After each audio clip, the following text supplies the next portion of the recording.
For today's cup of coffee, we have a nighttime scene of bird feeder because it was just something different. We've got a little bit of a crescent moon, but it's in and out behind the clouds. So we've got nighttime bird feeder.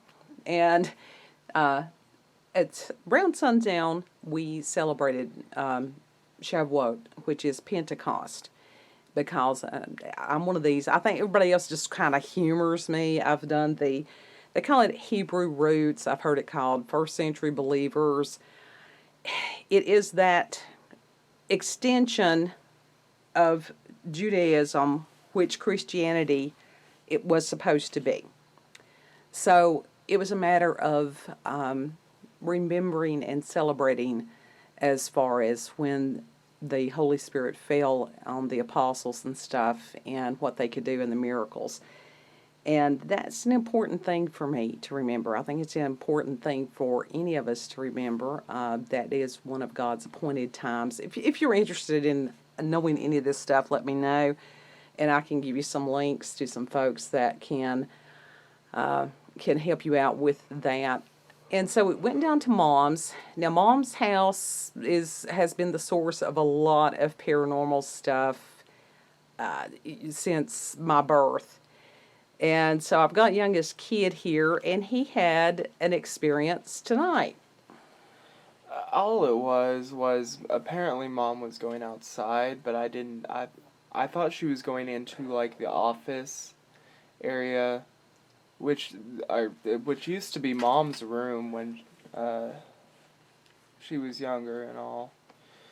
And I thought she was going in there to like tell BB and Elijah that, hey, we're having dinner. Are y'all ready or not?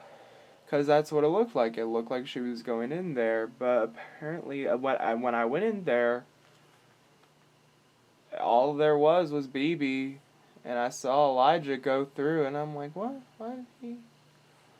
Like, he went... Like, I watched him go through the living room. Or to the living room. I'm like, what? Mom just went in there. And I guess she missed him or something. I don't know what it was. From my vantage point, I'm going to interrupt you just a second. Were you not finished? No, but it's fine. Go Continue. ahead. Apparently she was outside, like, the whole time getting something from the car. And, yeah, apparently she never went into the office, which kind of tripped me out there for a second. So I must have saw wrong or something there.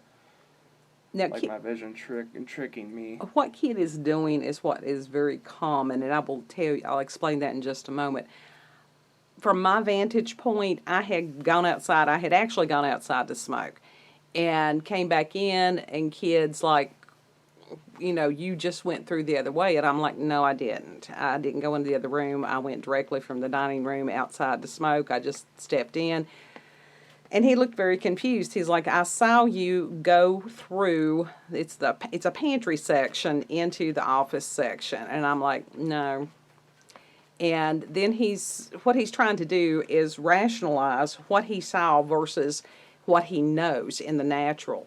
And that's not uncommon when somebody has a paranormal or supernatural experience, because our brains try to make sense of the world from what is known perspective. And so when we have something that challenges that is the first thing of denial. We deny it. Well, okay, I must have seen incorrectly or whatever. And it's like, no, you saw what you saw. And because that whatever entity is in Mom's house, I would hate to think that it's some kind of doppelganger, because that would be bad. But I didn't see it. The doppelgangers are usually the individual seeing themselves, so that wasn't it. But it has taken various and sundry forms, different colors. I don't know that anyone has ever had an experience where they had I did have that white figure when I was a kid, but there was not, it was just a, white blob figure. It wasn't like defined, full floating manifestation or anything like that. So, kid, I had asked him a day or so ago, I said, have you had any paranormal or supernatural sightings or anything on your own? And he's like, no, I haven't. So now he has. Well, there was that one time that I thought Nana was standing in the doorway, but it was just a shadow. I think it was just a shadow. It was years ago. I don't exactly remember everything, but I know when I stayed in that room when it was still a functioning bedroom. The room that Elijah keeps his work computer in, it used to be stacked up with a bunch of totes and a bunch of other clutter and such like that.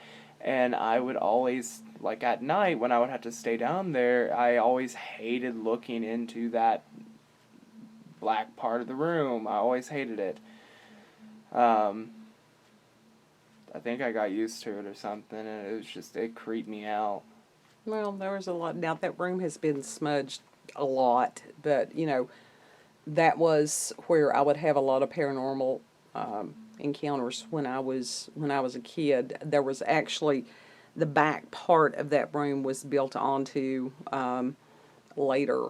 So I don't know. I mean, we've seen the entity travel in different parts of the house, but that seems to be the greatest number of sightings in there. I do know when I got one of my, it was like this pinkish camera or whatever. It was a digital camera. I took a picture outside on the front porch, and there was so many orbs on that camera or on that picture, but it wasn't bugs. Even then I knew the difference between bugs and orbs because I've always been spooky. I've always been interested in paranormal investigation. So even then I studied upon some of the stuff, through YouTube and all, and it was like, no, those are orbs. Yeah, that doesn't surprise me. And I know for a damn fact I saved that photo, but it deleted itself somehow. Well, that's not unusual either. I'm just like, damn it. What I would give to have that photo now. I am considering getting an EMF meter, not for any type of ghost adventuring, anything, but simply to... Oh, no, I would use it for ghost. Well, I'm not doing ghost hunting, anything with it. I just want to know how much, EMFs as far as cell phone, computers, different things like that, if that can possibly... Because those frequencies can affect your health. And we also have some very odd physical... issues from time to time, so I don't think it's a bad thing to check to see if there's a high, electromagnetic frequency within the homes. I think everybody needs to do that. I don't know if we need to build individual Faraday cages or what. Portable, wearable Faraday cages. I think so. I mean, why not? Why not? I think it's called chainmail. Just wear chicken wire. I'd rather go out and chainmail with the plague doctor mask. I think that would make a better or would statement. that make you a human antenna? I mean, there is that theory that what was her name? Lucille Ball picked up radio frequencies through a filling in her tooth. I have heard like that. Well, that was one on the show, but yeah, there have been incidences. And she seems serious about that. There have been incidences of people having dental work. Well, there's been a lot of things as far as acupressure, but that's for another study. You're squeaking the chair, kid. As far as that dental work can affect acupressure points, can cause sickness. Then there's about the amalgam fillings that contain mercury. But that's for a different cup of coffee. I think we've explored that. So, yeah, a kid had a sighting there right before I'm still not convinced that was a sighting. The celebration of Pentecost. So if you've had supernatural, paranormal encounters, any type of Bigfoot sighting, UFO, aliens. Big feet. If you've been probed, please give us an email at I do not have an alien probe. a cup of coffee with scream at gmail.com. And you all have a beautiful, blessed day. Bye.